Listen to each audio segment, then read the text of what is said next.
बिहार नगर निकाय चुनाव पर एक बार फिर खतरा, सुशील मोदी ने प्रत्याशियों को चेताया। बिहार नगर निकाय चुनाव की घोषणा राज्य निर्वाचन आयोग ने एक बार फिर भले ही आकर कर दी हो, मगर इस पर एक बार फिर सवाल खड़े किए जा रहे हैं और चुनाव फिर से टलने का खतरा बताया जा रहा है।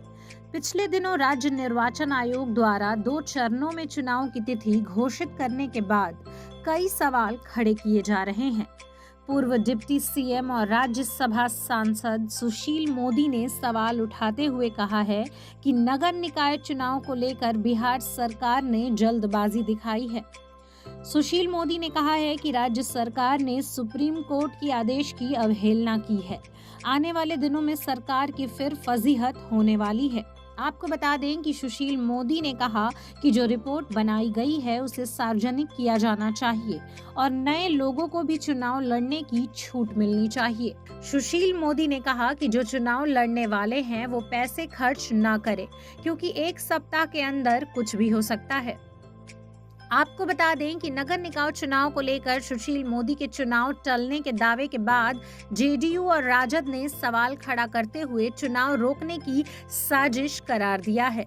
जेडीयू संसदीय दल के नेता उपेंद्र कुशवाहा ने कहा है कि सुप्रीम कोर्ट के निर्देश के अनुसार आयोग को रिपोर्ट बनाकर दिया गया। राज्य निर्वाचन ने तारीखों की घोषणा की है। इसमें सुशील मोदी को क्या तकलीफ है? सुशील मोदी चुनाव को टालना चाहते हैं, इसीलिए ऐसे बयान दे रहे हैं। सुशील मोदी का लक्ष्य चुनाव को रोकना है। वहीं वित्त मंत्री विजय चौधरी ने बताया कि सुशील मोदी नहीं चाहते कि चुनाव हो और अति पिछड़ों को आरक्षण मिले। बीजेपी हमेशा अति पिछड़ों के खिलाफ रही है, इसीलिए ऐसे बयान दे रहे हैं। बिहार सरकार ने सुप्रीम कोर्ट के निर्देश के मुताबिक रिपोर्ट तैयार की गई है। नगर निकाय चुनाव को लेकर बिहार में राजनीति गरमाई हुई है। नगर निकाय चुनाव की घोषणा पहले ही की गई थी, लेकिन कोर्ट के फैसले के बाद निर्वाचन आयोग ने चुनाव को अगले आदेश तक रद्द करने की घोषणा कर दी थी।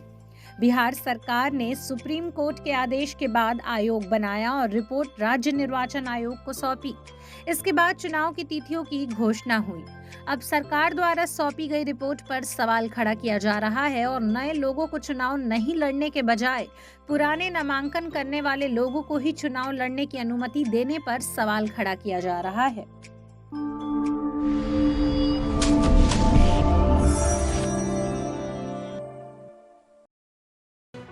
लेटेस्ट खबरों से जुड़े रहने के लिए हमारे चैनल नेशन भारत को सब्सक्राइब करें और बेल आइकन को दबाएं ताकि कोई खबर छूट न पाए।